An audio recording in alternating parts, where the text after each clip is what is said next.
한국형 초음속 대함 미사일 개발 진행과 주변국 한국은 2020년까지 실전 배치 목표. 대만이 약 20년간의 연구 끝에 지난 2015년부터 각종 함정에 탑재하기 시작한 흉방-3 미사일을 러시아의 기술도 일부 도입해 의경이 카운트와 닮았다.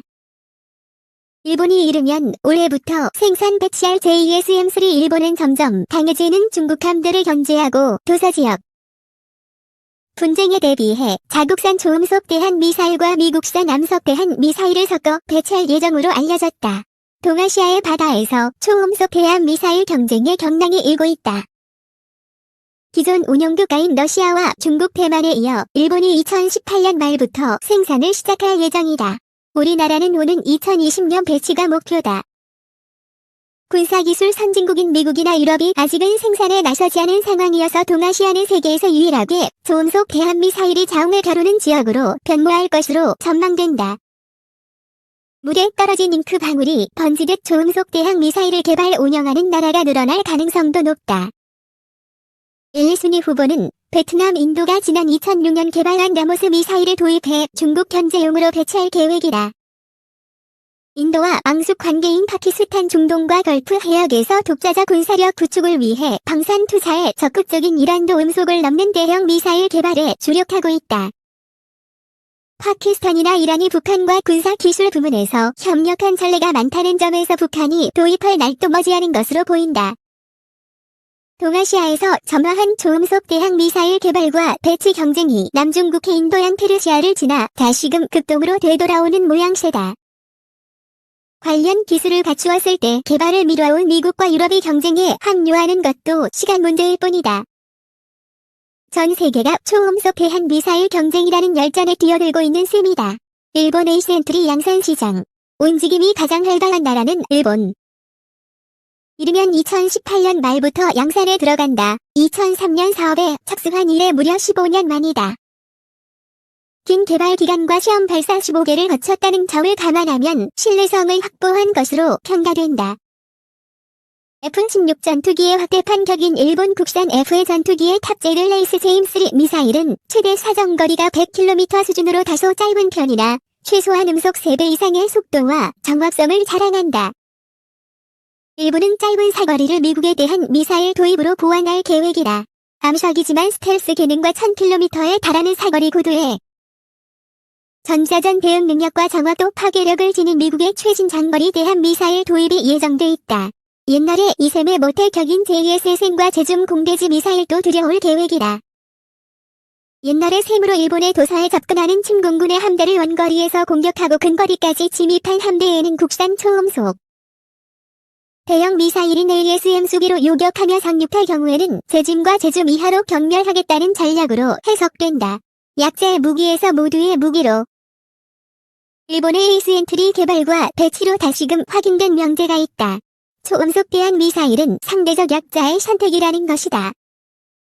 소련이 1962년 음속 4배에 이르는 게이츠에 대한 미사일을 개발한 것도 막강한 미 해군의 해상 전력에 대응하기 위해서다. 중국은 미국, 러시아에 맞서기 위해 1990년대 말부터 최근까지 YJ-84, YZ-22, YZ-28, 6원 등 초음속 대형 미사일과 초음속 대함 순항 미사일을 잇따라 선보였다. 중국은 특히 E-21 TF-26 같은 대한 전략 미사일을 1991년부터 운용해왔다. 음속 10배의 중거리 탄도미사. 일로 일부는 핵탄두를 장착할 수 있는 이 미사일들은 미국 항공모함 전단격 파용이다. 최신형은 탄차 고차 12 이내까지 정확도를 높였다. 해상함대 전력으로는 미국과 맞설 수 없으니 극초음속과 핵폭탄급 파괴력으로 전단 전체를 날려버리겠다는 발상이다. 중국과 도서 영유권 분쟁을 벌이고 있는 베트남의 초음속 대항 미사일을 도입하는 것도 대만이 중방-3 미사일을 2006년부터 전력화한 것도 같은 맥락이다. 전력 차이가 압도적인 상황에서 한 방을 갖겠다는 의도다. 초음속 넘어 극초음속으로 진화. 일본이 초음속 대함 미사일을 비롯한 각종 미사일로 무장하는 이유도 비슷하다. 항공모함과 자체 개발한 이지스함 등을 대거 배치하는 중국의 위협에 대응하기 위해서다. 이전처럼 해상자 위대의 전력만으로는 중국 함대를 상대하기 어려워진 만큼 초음속 카운터 펀치를 갖겠다는 속내가 담겼다. 군사적 측면에서 일본으로서는 자연스러운 선택으로 볼 수 있다. 미국은 여전히 암석이라도 정확한 타격을 산호의 보잉과 로키드 마틴 레이시온 등이 제안하는 차기 대한미사일이 전부 음속이지만 다른 계획도 없지 않다. 함대 방공 및 고고도 탄도탄 요격용인 SN6 미사일을 대한미사일로 전용할 수 있다는 것이다. 2016년 대한 표적 실험까지 성공적으로 마쳤다.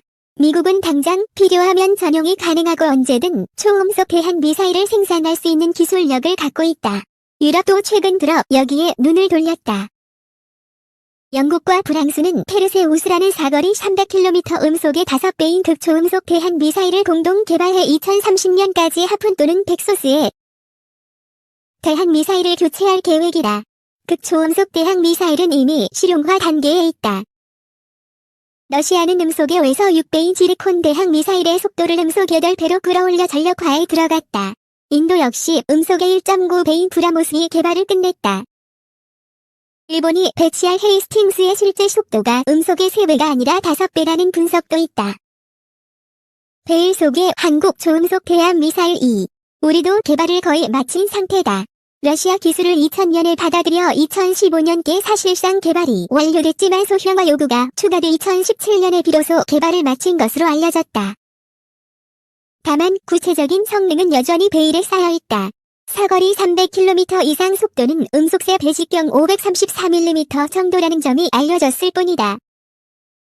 상대적으로 가볍고 작아 다양한 탑재 수단을 선택할 수 있는 게 장점으로 꼽힌다. 개발 과정에서 고급 기술을 다수 확보하는 덤도 얻었다.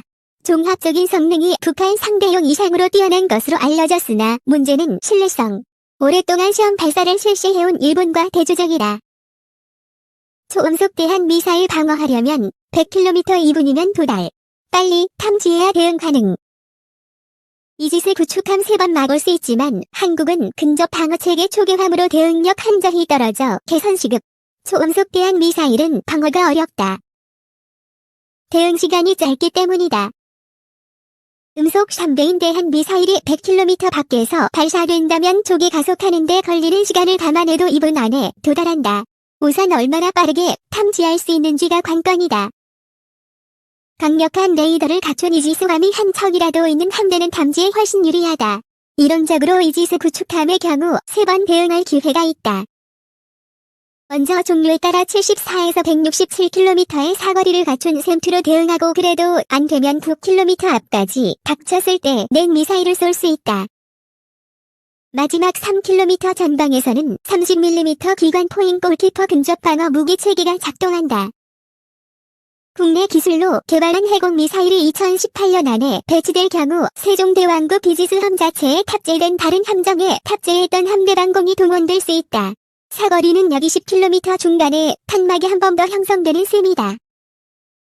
문제는 다음 타깃을 대상으로 실시된 한국 해군의 사격 훈련에서 핵심투의 명중률이 50% 정도였다는 점이다. 초음속 대한미사일에 대한 대응 능력은 검증되지 않았다. 적이 미사일이 엑센트의 방어막을 돌을 경우 생산란 초를 다투게 된다. 램 미사일 시스템의 사거리는 9초면 돌파할 수 있다. 더욱이 한국 해군이 운용하는 웹 미사일과 근접 방어 무기 체계는 초교형이어서 초음속 대한미사일에 대한 대응력이 현저하게 떨어진다. 방사청이 최근 밝힌 절충교역 계획에 개량된 시스템이 들어올 예정이나 시간과 예산에 문제가 있다. 초음속 대한미사일에 대응하려면 기존 시스템 업그레이드나 신규 구매가 필요하다. 이지스함과 미니이지스함 건조호와 함대 방공무기 체계 개선이 뒤따르지 않을 경우 한국 해군은 유사시 초음속 대한미사일에 당할 수도 있다는 얘기다. 초음속 대한미사일 개발 형상과 재원 등의 추정, 인터넷 발췌 자료이기에 실제와 다를 가능성도, 용도 대화명뿐만 아니라 대중용으로도 개발해 북한의 탄도탄 공격 징후에 실시간 대응할 계획이며 공대함 등도 언젠가는 사정거리 적어도 순항 시에는 약 300km이지만 대과명 순항미사일로는 약 550km이며 대조형으로는 약 700km, 의형 폰트 또는 브라모스보다 소형화하여 스텔스 기능의 히피 기동는 6m, 직경 534mm, 중량 약 5톤, 탄도 약 250kg 속도 마하 3 이상의 렌 제트 추진, 연료 발사 초기에는 고체이지만 일정 속도 이상부터 액체 추진체 기술로 시합으로부터 약 5천억 원의 기술 이전. 탐색 유도 제어 스텔스 설계와 후밴드 레이더와 열영상 장비 및 가시광선 탐색기를 모두 사용하는 다중 모델을 채용할 계획이며 미사일의 적외선 추적 장치는 10km 전방에 있는 목표물을 식별하는 실전 배치 소형화 요구에 따라 계획보다 연장되어 약 2018년까지 개발해 약 2020년 실전 배치 대한민국이 일본 및 중국 등과의 유사시에 최소한이라도 맞서기 위해서는 초음속 내지 극초음속 미사일과 전략 무기에 해당되는 원자력 잠수함 등을 적극적으로 개발할 뿐만 아니라 국내외의 강력한 저항에도 불구하고 핵무기도 개발 배치를